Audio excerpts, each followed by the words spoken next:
Welcome aboard the Athletics Can't Wait Jets podcast, your nonstop shop for all things Jets with Tim McMaster, Zach Rosenblatt, and Marissa Dunn. Can't wait! Hey everyone, Tim McMaster and Zach Rosenblatt. Marissa Dunn still out. I guess I'll just keep saying that. Yeah. Show. It's two reasons. One, to let people know that Marissa's not. She's doing great, but she's not here as she's on maternity leave. But two, just as a built-in excuse that if anything goes wrong, it's not my fault. It's the other. But we have a packed show tonight, prime time. We haven't done one of these in a while, but we're busy. It's training camp time, Zach. So at 8 o'clock made the most sense for us. Thanks for everybody for joining us on the stream. One thing that we keep talking about, but I keep forgetting to bring up on the show is we need a name for the people that actually watch us live on the stream. So if you have any thoughts, throw them in the chat. We'll go through. Maybe we can come up with a cool name for those of you who are loyal and jump on here all the time and watch us live. We have a lot to get to on the show. It seems like we schedule a show and then just crap starts happening. Dalvin Cook is going to visit the Jets this weekend. Aaron Rodgers has a new contract. Sean Payton is just firing off and Robert Saleh is firing back. All about Nathaniel Hackett. We're going to get all that, plus on the field stuff. We're going to talk about the rookies and how they're performing so far through the first week of training camp and the O-line and its struggles so far. So plenty to get to. We didn't have an episode last week, Zach, because I was on vacation in Ocean City, and you just put Ocean City in your tweet, and I saw somebody commented, which one? Yeah. Which one? There's only one right answer here, Tim, and it was the right one. I went New Jersey. I'm not gonna. I've never been to the Maryland one, but I feel like that's not somewhere where I really want to be. Probably. So we were actually talking about it when we were down there, and my wife Mandy was saying that her family went to Ocean City, New Jersey, like every summer, like you did too, Zach, and we can get into that. Just how good it is for that. But I guess one summer, somebody in the family made the decision that they were going to go to Maryland instead. And they went and that's like a party city. That person had to dig themselves out of the hole for a couple of years after. It didn't go well because New Jersey is the only one to go to. But you did the same thing, right? You went down there a lot when you were younger. Yeah. We didn't have like a house or anything, but we would go to Ocean City, sometimes Margate, but mostly Ocean City. I was just there a couple of weeks ago with my nephews. It's a very family-friendly town, I would say. The boardwalk's pretty great for that. It is a dry town, so it is dry. Although there's an enormous liquor store right across the bridge that everyone and you can get away with like having some booze on the beach if you're like not too like obvious about it. Oh yeah. It's dry. I feel like it's dry in the sense that they don't. You can't like go to a bar. Yeah. Right. But yeah, I love Ocean City. Did you go to Core Bros? Because every time I go, it still hits the spot. 3 times. 3 times. That's pretty good. Hobby Horse once. When I was younger, I used to love Monkey Bread. I don't know if that's still a thing over there. I almost got the Monkey Bread. It's still there. That stand's still there. What was the other ice cream? I got 3 different kinds of pizza too. By the way, I don't want to smear anybody on here, but the most well-known of the pizza places was extremely disappointing. Oh, it's overrated. It's very overrated. I mean, it was a small slice. We got a slice down the end. I think my pizza taste buds, depending on your perspective, either been ruined or enhanced because of New York pizza. So I have Joe's all the time when I'm in the city now. So I go down and I get Manco and Manco. I think last summer is when I realized that it was actually not very good. And you eat it. The line's huge. Yeah, and it's just like I don't know. It's just not it's fine for like pizza you're eating on the beach, I guess. But yeah, it's not the best. But they have a lot of different like food options now on the boardwalk. There was like they have some of those like what's it called? Those acai bowl places are there. They got a lot of fudge. There's like a seafood place. Yeah. Oh yeah. A lot of fudge. Used to love the fudge when I was younger. My mom loves the Johnson's popcorn. We got some of that. Yeah. We also made the trip sweet stuff. So it's not a healthy trip. Yeah. It is definitely an unhealthy trip. We also made the trip because it was my in-laws' 50th wedding anniversary. So we took them out to the Crab Trap, which is on the other side of the bridge, right there next to the liquor store. Really nice, like seafood restaurant where you can have a drink with your meal. My brother and his and my sister-in-law, they go down with their kids for a week every summer, and he's been wanting to like try this like one of these restaurants that does a seafood boil that you can get at your house, and all you have to do is throw it in the pot, and then you just like dump it on the table like a classic boil. It was actually really good. I can't remember what the place is called, but yeah, we ate a bunch of like shrimp and sausage and corn and clams and stuff. It was awesome. Anyway. Right, with that, we're starting to get the complaints are starting to come in here on the we guys had to talk about the Jets. We will talk about the Jets, but come on, everyone loves a Jersey Shore. We're not talking about golf. Relax. Right? Yeah, exactly. All right, let's get into the Jets. Let's start with the stuff that's being talked about really the most right now, which is this Nathaniel Hackett stuff. So Sean Payton obviously taking over the Denver Broncos. Nathaniel Hackett had a historically miserable time as the head coach of the Denver Broncos. There's certainly no debating that. There's no debating that Hackett was a bad head coach in Denver. Yeah. There's also usually head coaches take the high road, but maybe this is like the new Sean Payton where he's unhinged, fire from the hip and tell you what he thinks. I mean, that's good for Denver media. Like props to them, but it was we'll get into it. You can explain it, and then we'll get into my thoughts on it. And it was good for Jets media today. Yeah, exactly.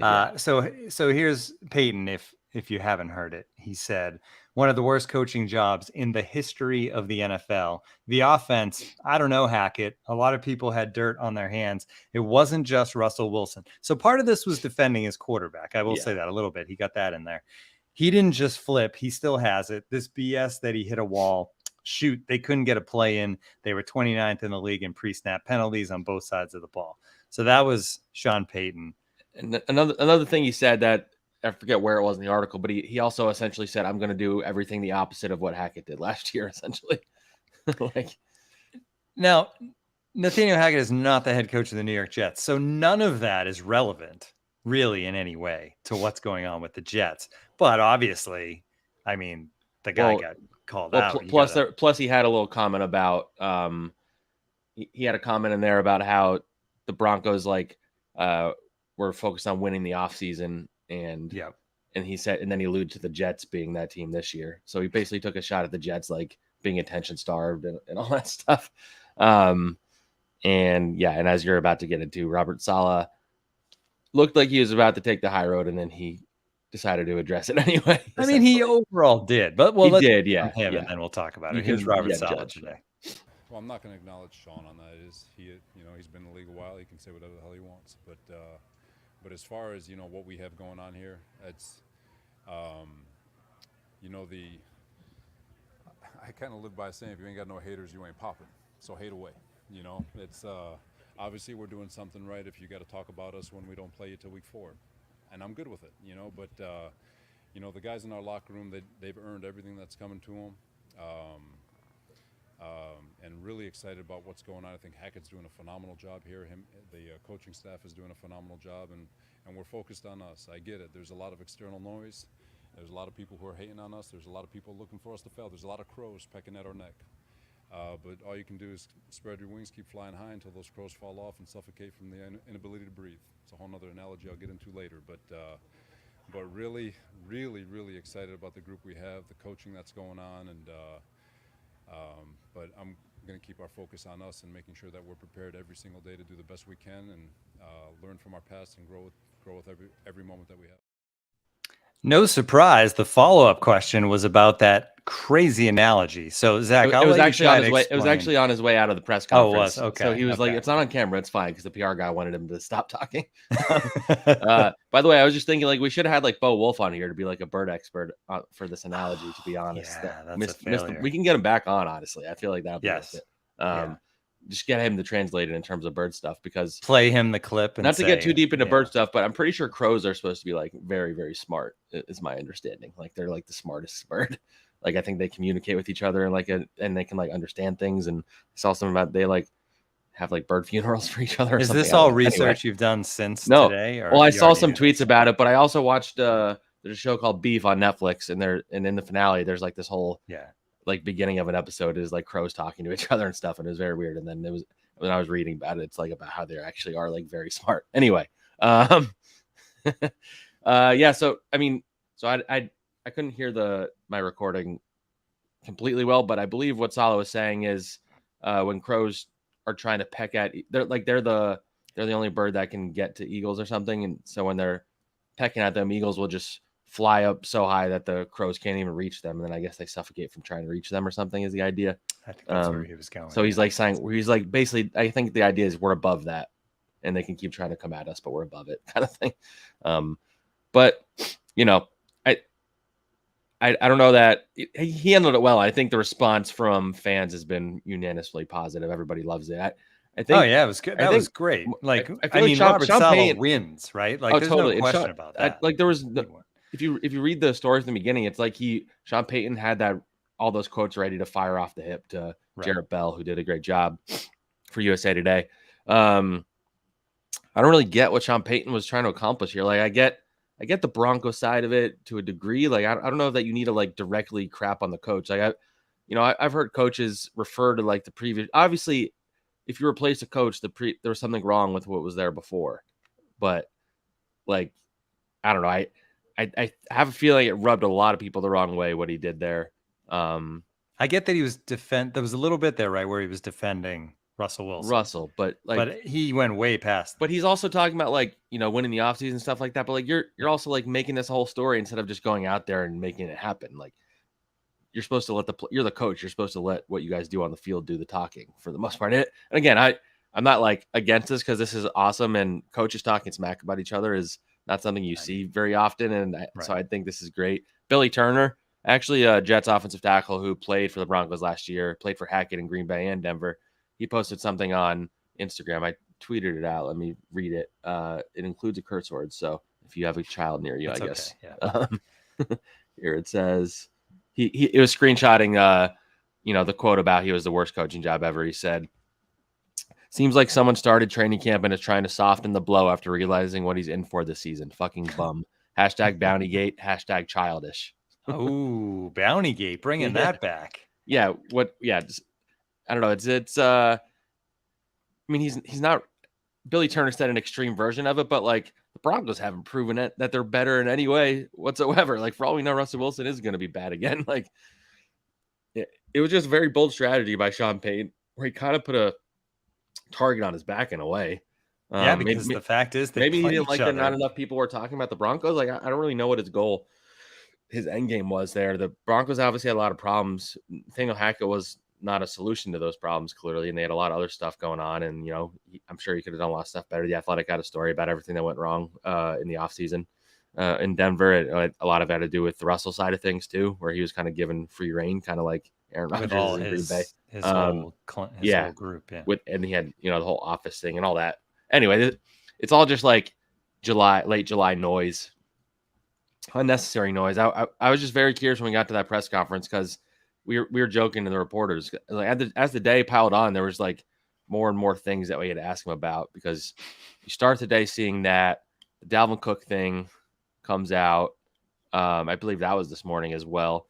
Garrett Wilson hurts his ankle in practice. Everybody's freaking out about that. Saleh says he's going to be okay, but you never know if that's accurate or not. And the Rodgers contract happened just yesterday. Yeah, it feels like it was a long time ago in Jets time. But that happened just in Jets time. The news of the Rodgers contract. Rodgers talked yesterday. By the time the contract came out, it was not like those.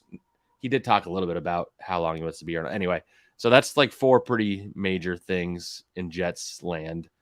A few of them that break through nationally. So, I kept joking about how the circus is going to be in town with this team this year, but it's going to be pretty nonstop. This team, everybody's watching them. Everybody is tired of hearing them talk about how good they think they're going to be, I'm sure, around the league. So that's why I think it's a bold strategy to do that. It was interesting, and not to get, I guess this kind of ties into all the Saleh stuff. I don't personally have a problem with them talking about, we believe we can win a Super Bowl. We want to do it. Like, I don't like saying something that you want to make happen. I get, but I also know that everybody else in the league sees that. And I was listening to an interview with Julian Edelman. He was on the Kelsey podcast. And he was talking about how Bill Belichick, I don't know what time of the year, but at some point he would go through all the clips of what all the other teams are saying. He would pull out these clips and show it to his players. And it'd be guys in like May and OTAs saying things like, all we want to do is win the Super Bowl. The only thing we're going to do this year, we think we win the Super Bowl. And like he uses that as an example of how to not be like an idiot, is basically what Julian Edelman was saying. Like that, obviously the Patriot way is the Patriot way. And the Jets haven't been good in a long time. Putting the cart before the horse is always risky, especially because you don't know if things like your best receiver getting hurt in practice are going to happen. It's very, very early. We haven't seen them play a game together. The offense has been kind of a mess in practice. So anyway, my point being, like, they have a lot of eyes on them, a lot of people around the league, seeing them get Aaron Rodgers, who a lot of people don't like around the league for various reasons. And then you also see the Jets talking in a way that they've already made it when they haven't. And I could see from the other perspective why people would take offense to that, even if it's, it's not that serious. I think fans have a right to be that way, especially Jets fans who haven't been able to celebrate in a very long time or been this excited going into the season in a long time. So, I'd say let the Jets have their fun. When the season starts and they're bad, then you can crap on them. But, I don't really see the point of a coach who's in his first year taking over for a team that was a mess, talking crap about another team when they're playing each other. I don't know. Week 5 is going to be fun, is all I'll say. Yeah. Circle it. It didn't seem like that exciting a game until today, which is good. Let's make them all exciting. All right, let's switch. You mentioned Dalvin Cook as one of the other things that happened today. He's going to make the visit to the Jets this weekend. Obviously, 4-time Pro Bowler. Cap space now created because of Rodgers' contract, which we'll get to in a minute. But the one thing the thing I don't see about the Dalvin Cook thing is I think the Jets running back depth is okay. It's not terrible. Obviously, you'd love insurance for Breece Hall. I think from a Jets perspective, this makes a lot of sense. Like, he could start the season. If Breece Hall isn't back, it could be another year until Breece Hall is what we saw last year when he was healthy. It takes a while to recover from this stuff. Makes all the sense in the world. I just don't know if I get it from Dalvin Cook's perspective, where that the number one guy is supposed to be back pretty early in the season and he's going to get his shot, right? So, like, why would you sign up for that? But I don't know. How do you see it? Yeah. So somebody asked if he didn't visit today. I think the reporting was confusing in that he was flying in to New York today. He's not visiting the Jets until Sunday. I believe he's going to be on Good Morning Football tomorrow. So it's going to be like a full weekend in New Jersey. Going to Ocean City on Saturday, I think. Yeah, there you go. Yeah, we sent some recommendations on here, so we know Dalvin Cook is watching. I probably, I sent a tweet earlier today. I probably shouldn't have. I should have learned my lesson from the Odell Beckham stuff. I was more confident in the Beckham thing because I think the Jets really, really believed they were going to sign Odell Beckham. They had the visit planned, and then the Ravens came in, I think the night before the visit, and offered him something the Jets were never going to offer him. I do think the Jets are genuinely interested in Cook. I think the fact that this is happening right after that Rodgers restructure is notable. To your question, I agreed that it makes more sense from the Jets side probably, but I think, Dalvin Cook doesn't have a lot of teams that are interested in him. There is not much of a market for running backs who want money, as we've learned. Like, it's been the biggest story. Since we last had a they're podcast, basically forming a union. It feels like. Well, and then Saquon went against the union. For a very bold. I will never understand that whole thing with Saquon, but there's not much of running back market for running backs.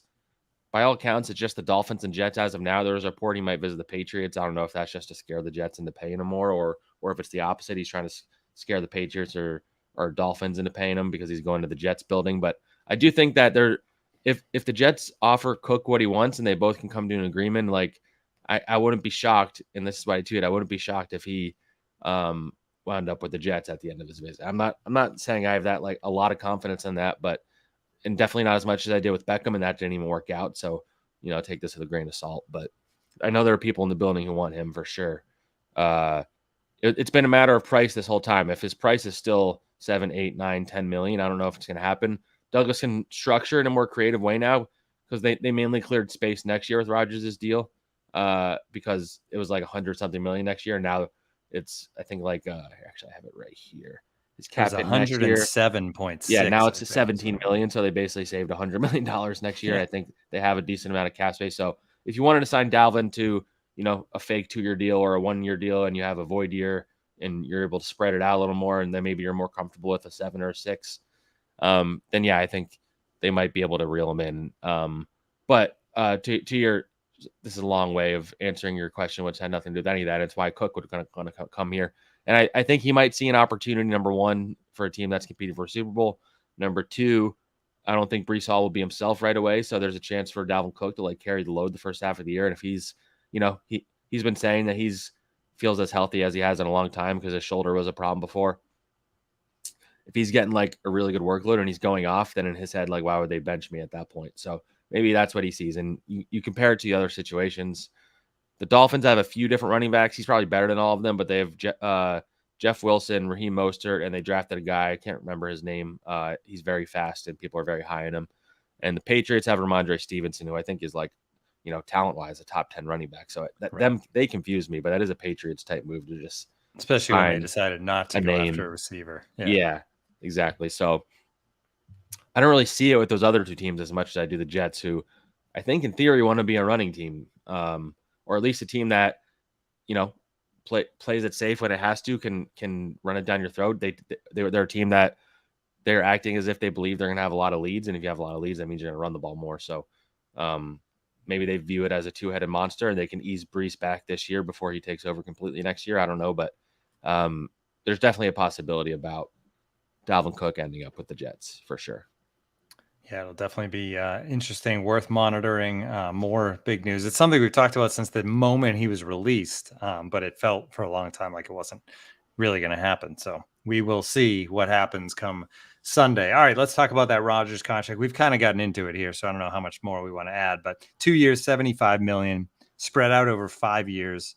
The Jets basically end up, I guess, saving, from what I read, $35 million overall. But the big thing is next year, like you said, they basically save $100 million in the salary cap next year. Does this guarantee that the Jets get at least 2 years of Aaron Rodgers? I think so. Like he kept hedging. Like he did say, like, they gave up a lot to get me, blah, blah, blah. I'm having a great time. But he's also like, I don't know what's going to happen with my body. If he suffers, which is fair. Injury. I mean, he's 40. And then he didn't specify what he meant by this. I think he meant in terms of like, if they won it all, like, would he consider retiring? But he was like, and it also depends on like how the season goes. So like, maybe he thinks he can ride off into the sunset. That would leave them in a pretty precarious cap situation if he did that, I think. Because I think you still got to pay like certain things in a contract. Especially, but would anyone care at that point? True. Yeah. If they won a Super Bowl, yeah, exactly. Then the Jets fans will take that. If the Jets fans get a Super Bowl in 2023 this season, then I think they could take another decade of losing, honestly. Like, yeah.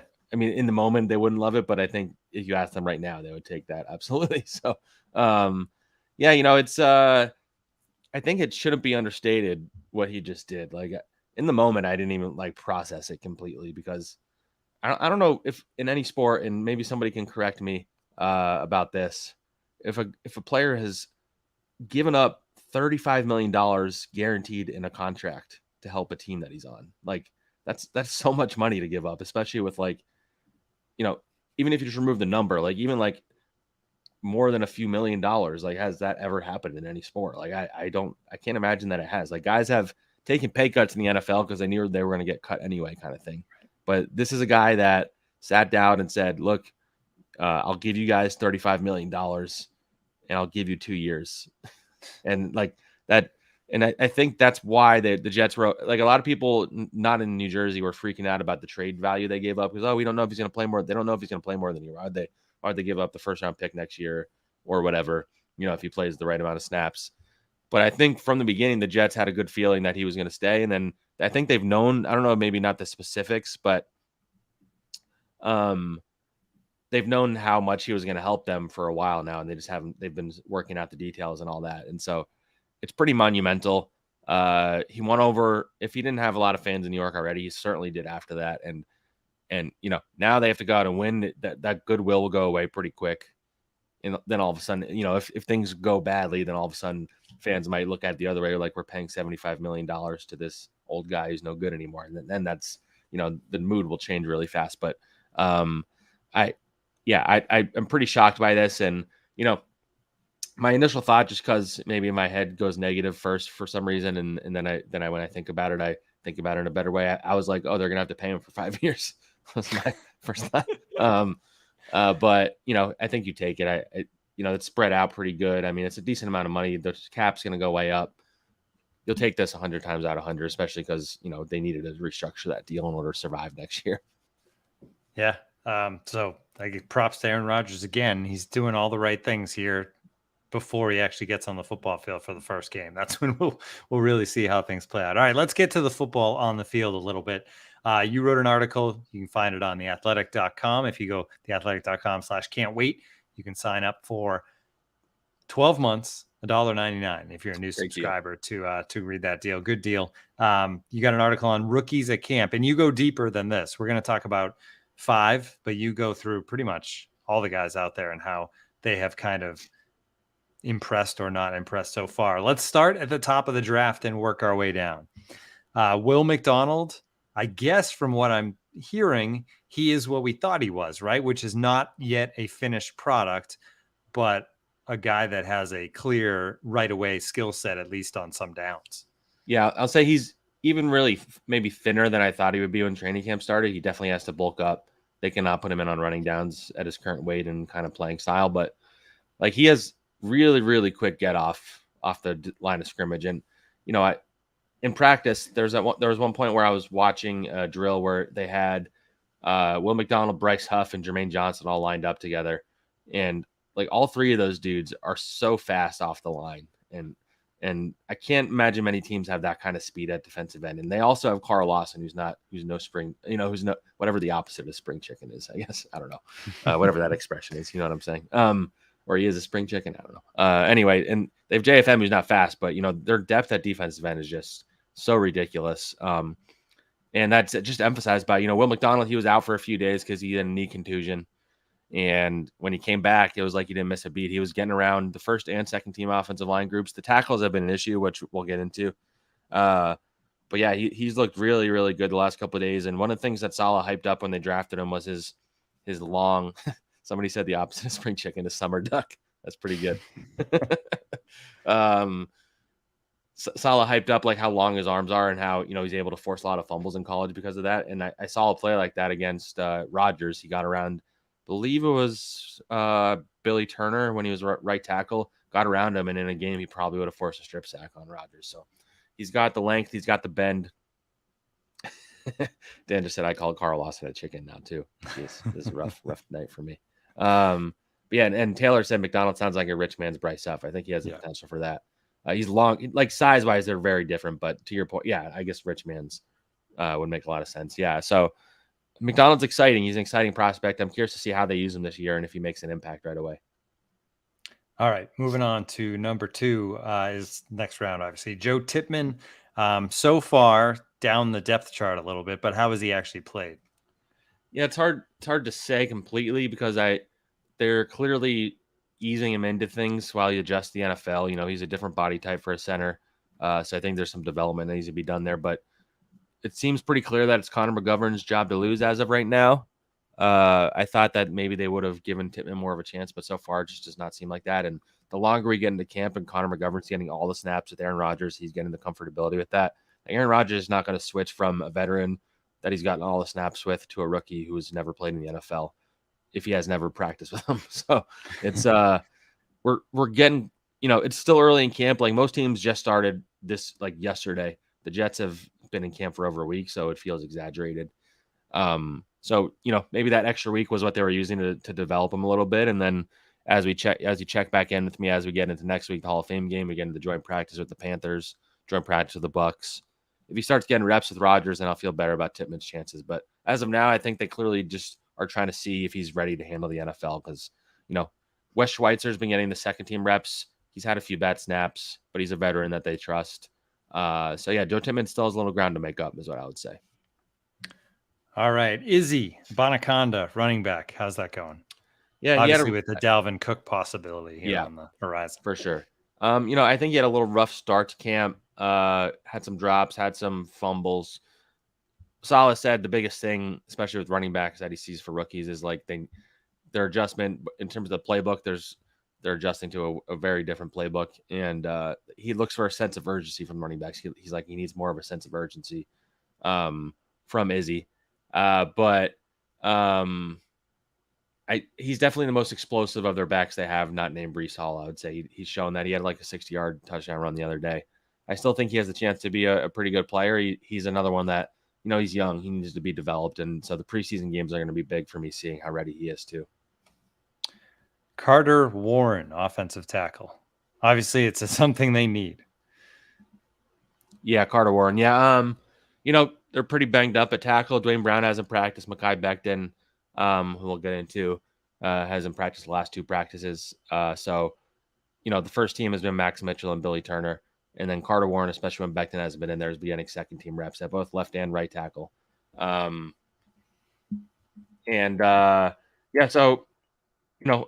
I haven't really seen much to be excited about with him yet. But again, he's another developmental guy who is coming off a knee injury. He missed a lot of last year. He missed all of OTAs. So he's another one. He needs reps. It's kind of like the Max Mitchell of last year where you're like, you hope you don't have to play him at all. That worked out better than expected, but I feel that way about Carter Warren this year, I would say. All right, and then finally, one more undrafted free agent, Jason Brownlee, who has impressed. They did a heck of a job with the undrafted wide receivers. Yeah, Brownlee's been very impressive to me. And Saleh, interestingly, said today that they wanted to draft him, and then they just I don't know if they ran out of draft picks or something, but whenever a team says that about a guy who they could have drafted, I'm always like, well, if you want to draft him, you could have drafted him. But they didn't, and then when he was hit free agency, they made him a priority, clearly because they gave him the biggest guarantee of all their UDFAs. But yeah, he's made plays. He's gone because of injuries to receiver. We're gonna get into that in a minute. Garrett Wilson, Corey Davis didn't practice today. Alan Lazard, Denzel Mims, we gotta mention. Denzel Mims got traded. Randall Cobb still on PUP. So pretty much all the receivers that started camp ahead of him on the depth chart have not been in there. So he's gotten reps with Rodgers, he's gotten reps with Wilson, he's gotten reps with Streveler and Boyle. Brownlee's looked better in the practices I've covered than Mims, which Dan Bonner just said. But Brownlee, he made one catch. I think it was against Brandon Eccles where he climbed the ladder and basically caught it over his head like he was a child. It was very impressive. He caught a touchdown today where he juked. I think Sauce tripped, but he did juke him at the line of scrimmage and he got wide open and scored a touchdown from Rodgers. Brownlee, if I was doing a 53-man roster right now, which I'll probably do one soon, I would say he'd be on it. All right, before we get to the offensive line, we have to take a step back because of the panic in the chat room, basically, and reference Garrett Wilson. You mentioned him at the beginning and the ankle and the thought that it probably wasn't serious, but obviously rumors fly around the NFL. So how much do you know about what's going on with Garrett Wilson? What I would just say is I wouldn't jump to any conclusions. I know, there's some of these fantasy doctors do know what they're talking about, but I think people are a little too heavily reliant on them when they're judging something based on something from grainy camera footage from a fan from the stands. Saleh, historically, things he said about injuries haven't always panned out. So I understand, skepticism. He seemed to think that it was going to be okay. Maybe it's at the very least, we're not going to see Garrett for, I would think, for at least a few days. And I imagine they're doing tests on his ankle. It didn't look good, certainly, in the footage that I saw. In the moment, I think he was lined up in an area where we couldn't really see it. So a lot of the reporters didn't see it happen, and then all of a sudden he wasn't out on the field anymore. Obviously, it's fair to be concerned. This is their best offensive player, and if they lose him, they're in trouble, I think, offensively. But until we know more, I haven't heard anything but either concern or positive. I haven't heard anything in the positive or negative direction, which maybe could be viewed as good news because when something serious usually comes out by now, I would say. So just stay tuned. If he's not practicing for a while, then you start getting worried. I think they're probably going to take it easy with him because he's so important. But yeah, we'll see. I'm very curious to see where it goes. I know everybody's freaking out about that. And Corey Davis, I think, was sick, is what Saleh said. He woke up and didn't feel good today. And having Garrett Wilson not out there, you kind of learn pretty quickly how important it is to have depth at receiver, and maybe it makes more sense why they kept Corey Davis to begin with. Obviously I understand the concern, but I would just say take a breath. I know you're Jets fan, so it's hard to breathe when bad things happen, but just breathe for now and we'll know better. We're not going to see them again until Sunday, and hopefully we'll know more by then. All right, let's get into the offensive line. On the positive side, people should check out your feature on The Athletic on Max Mitchell. Great story about what he went through last year, obviously getting the chance to play sooner than expected, playing well, then the injury, and then the blood clots and the real fear that he wasn't going to be okay. You talked to his dad. His dad gave some real great stuff in there as well. And the fact that it is like a genetic thing. There was a little of it in his family, although they didn't even realize it. So really good story. Check that out. That's the positive on the offensive line.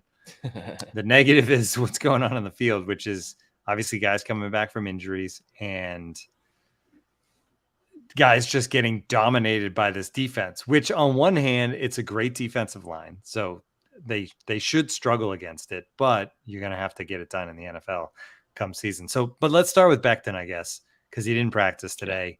The knee's bothering him. All the news have been kind of positive around Mekhi, other than a few comments he made, but like pictures of him being, obviously In shape, trimmed down and looking great and all that. And he's on his way back from the injury, but it's definitely a red flag, right? That the guy, 1 week into training camp has to take a day off for the knee. Yeah, took a day off Wednesday, and then on Thursday he only participated in like the warm-ups and position drills. So, he is working his way back from a knee injury. But yeah, I mean, I'd say it's fair to be concerned, sorry, just having a pop up on my computer, stupid thing. Yeah, so got to be careful with that. People are going to think it's Garrett Wilson news. Yeah. Sorry, guys. It was nothing of the sort. But yeah, so I thought maybe he was going to get more reps either at right tackle or with the first team. He's gotten neither. They're clearly they're slowly working him back in. Saleh said basically that the goal is to have him able to play in a game and stuff like that, and clearly they don't feel like he's quite there yet. I think there's been days, especially when there wasn't pads on yet, I would say, where he looked pretty good. And then I think the first day of pads, he didn't look very good, if I'm being honest. Like he was giving up a lot of pressure. Guys are getting around him.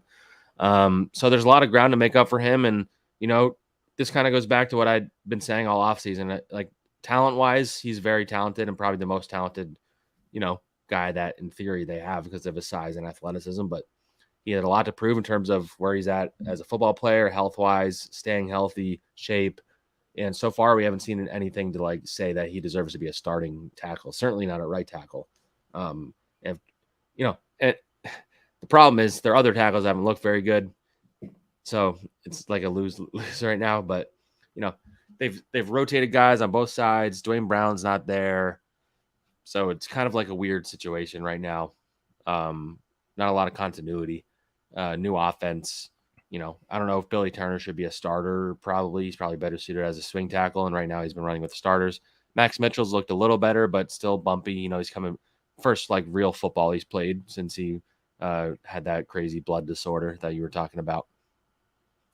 So yeah, I'm overall, I'm concerned about Becton and I'm concerned about the offensive tackles. And I wouldn't be surprised if there was some concern inside right now. I think it's too early to panic is what I would say. It's very early in camp. We have to keep reminding us that because the Jets started earlier. Everything's going to seem like it's been longer. But if we start getting to, again, the joint practices where I'm going to really have my eye on these offensive tackles because that was the biggest question mark coming into the season, and it's the biggest question mark right now. And the fact that they haven't played well is only making fans more concerned, and I 100% get it. So they hope they get Dwayne Brown back soon, that he's ready for week 1, and then the other side you hope solidifies itself over the course of the next few weeks. But yeah, it's not in a good spot, and I don't really view Becton as an option for the time being. It's a lot. How about the fact that just this defensive front is great, and how much of that weighs into how bad the offensive line has looked? Not Becton, but yeah. That's always the struggle of training camp. You have to it's the struggle to figure out is, well, since we're talking about offensive, defensive line, is the offensive line bad? Is the defensive line great? Is a combo of the two. And there's like no way of really discerning that until they start going against other teams, which we'll see in a couple weeks with the Panthers. But I do think this defensive line is legit great, maybe elite. Like I really do like the depth they have. I think Jermaine Johnson, I alluded to him earlier. He looks like one of their best players in camp so far. Like he looks like he's really chiseled up his body. He's in great shape. He's more explosive. He's stronger. He's faster. Last year, I was talking about this with a reporter. Like I vividly remember talking to like Connor and Andy Vasquez about like, have you noticed Jermaine Johnson at all? Like that, those were conversations we were having in training camp last year. I think the adjustment was maybe harder than he thought it was going to be. And then, he played pretty well when he was given the opportunity, but he played a limited role last year. Now he's forcing his way into the lineup. Him and Carl Lawson have been rotating pretty consistently with the first team. And so I'm curious what that looks like when the season comes. Like, is he pushing Carl for a starting job, or are they rotating them two? And, those are the main two guys when JFM slides inside. And by the way, JFM did leave practice yesterday as well and didn't practice today with groin tightness. I think that's pretty normal this time of the year. I don't think it's anything to be worried about. But so you have you plug Michael Clemens in. He's kind of like a lesser version of JFM, but has the potential to be that kind of player. Bryce Huff, every year in training camp, seems like he's a star, and he looks like that again. Like, that dude is just so fast, and he's hard for these offensive linemen to handle, especially guys that, Max Mitchell's going back and forth, left and right tackle, and they have a rookie in Carter Warren and a guy in Yadni Kajust who's never been a starter in the league, and so Bryce Huff is just running circles around these guys. Will McDonald, who I mentioned, Quinnen Williams in the middle of the defensive line. You never know how a guy after a contract. I would say at least once a practice, often more, and often the very first play of practice, he gets in the backfield so quickly during a running play that he practically could take the handoff himself. Like, it's legit been multiple times where it's a screen pass, and he practically gets to the ball before the running back, and he like pulls up because he's not supposed to do that. Like, that's how dominant he looks. Al Woods, especially in the running game, like him and Quinnen together is scary, man. Those Al Woods, the first thing anytime you ask somebody about Al Woods, they talk about how huge he is. He's a veteran of the game. He's this defensive line. Their biggest thing is they're always telling them to attack. They don't want them to pull back or like eat blocks and stuff. Like, the big thing, and that was different than what he was used to in Seattle. And so I think he's kind of like embracing something that he hasn't really done in his career, even at 36. And he's looked way more spry than I expected. Quentin Jefferson has made a lot of plays that I've seen. Even Solomon Thomas has made some plays. So, as I'm listing all of them off, I think it's pretty clear the offensive line is maybe more of the issue than the defensive line is the solution. But it's a very, very good defensive line. And if you want to believe that this defensive line or this defense is going to be top 5 again, I think you start there. The depth too, like you mentioned, an injury, and it almost feels like, well, that's fine.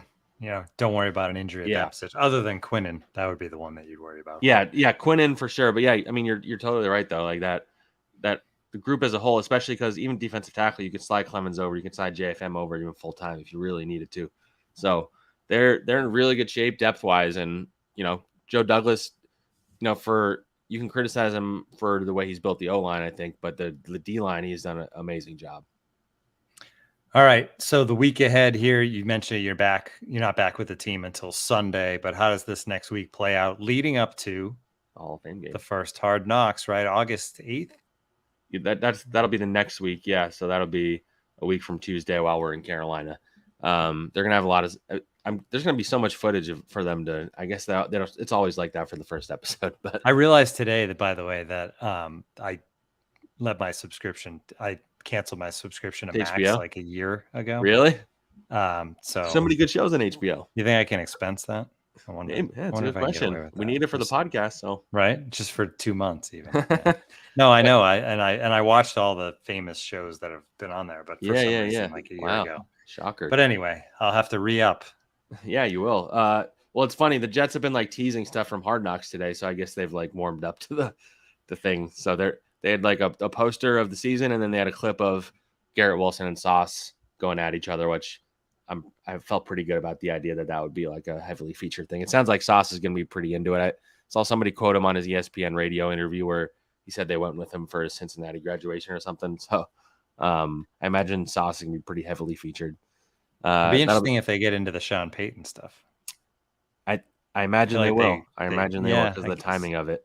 I imagine a big storyline is going to be all the hype they have around them and how they're talking about it. So it's going to be hard to ignore that. So Sunday, I believe, is the green and white scrimmage. They're doing it at the Jets facility, so it's a little different than in the past. I believe they've done it at MetLife, if I'm not mistaken. Yep. So they'll have Sunday, Monday, Tuesday practice, and then everybody's flying out to Ohio. They got the game on Thursday, Hall of Fame game. They're not going to play anybody important, is what I'm hearing. Saleh has basically said that none of the starters will play. I can't really tell if Zach Wilson will play. I was going to say. I'm leaning towards more that he won't in this game, just because, especially if you're only playing backup offensive lineman, you're going to kill. That means that it's going to be a Strevler show. Speaking of, people make fun of me every time, even on the beat. Anytime he makes a play in practice, they're like, "Oh, here comes a tweet in 3, 2, 1." But he's looked better than Tim Boyle. Like, I don't even think that's like a question. Tim Boyle does not look good, and Chris Strevler has made plays. He runs. I don't know, man. Taysom Hill. I just think if you have Streveler on the roster, especially now that you can play emergency 3, quarterback, right? yeah. Like you can, there's some weird play you could just have in the playbook for him. Yeah. I don't know. Do the Taysom Hill package. That's all I'm saying. Yeah. But yeah, he's looked good for a guy fighting for a third string quarterback job. I think he's looked pretty good. But yeah, so I'm skeptical about Zach. I would think a lot of the rookies would play in it. That game was going to be quite boring unless you're like a diehard who wants to watch all the third and fourth strings, which all the power to you. You get to see Michael Dunn play. You get to see Michael Dunn play. I wonder if he'll play in the game, actually. We should ask Marissa that. It's exclusive. Yeah, and then the Hall of Fame ceremony is on Saturday. I won't be there for that because the Jets are actually practicing that weekend. I do have a story I'm working on about Darrelle Revis that'll be coming out. I've been working on that for a little while. I have something coming out tomorrow I can tease for you guys. I'll say it has to do with the chain that Sauce gifted Aaron Rodgers. Just a little teaser. Nice. A fun story that I pulled together this week. Yeah, so training camp for me, it's like there's not enough time in the day because I have all these ideas I want to pursue, but while also going to practice every day, doing observations. And I wind up running out of time and it gets overwhelming sometimes, but I do get through. We have 2 days off now. I'm gonna have a lot of time to write, but a lot of cool stuff coming out. Training camp is a fun time. We're gonna get back on the weekly routine now that you got your vacation out of the way. Traveler go right from the game to going into the Hall of Fame. Maybe they'll keep his jersey there. They should. Yeah. Botter and Delgado, by the way, dominating the chat tonight. Oh yeah, they always do. So many things that I didn't even put up there. But good job, guys. Eric did ask how Zach Wilson's been looking. I didn't really address that at all, or even how Aaron Rodgers has looked. I figured everyone is seeing the day by the snap by snap reports on Rodgers. Very true. I'd say the offense has been bumpy for sure. Right. They have a lot to work on, but it's a new offense, new quarterback. You know the whole spiel. Zach, I'd say there's been good signs, and there's been days where it looks like the Zach of old, like the accuracy is inconsistent. But his bad throws, he's gotten a lot better, at least through a week of camp or whatever, of like throwing in a place where you can't get intercepted. He's done a better job of going through his reads. He seems a little less frantic out there, just in practice setting against the second team defense most of the time with the second team offensive line in front of him and all that. But he has made some good plays. I need to see it in a game and against another team, but yeah, I'd say he's trending in the right direction, but I wouldn't be confident if you had to start him still, is what I would say. Year 3, I hope he's trending in the right direction, right? Yes. All right, I think that's going to do it for us. We'll be back, like Zach said, every week, once a week, unless there's some big story that brings us back for a second episode, but generally once a week through the training camp, and then, as always, twice a week once the season gets going. So stay with us. Follow Zach on Twitter. Subscribe to The Athletic, all that stuff. And we'll talk to everybody in about a week. Thanks for joining us.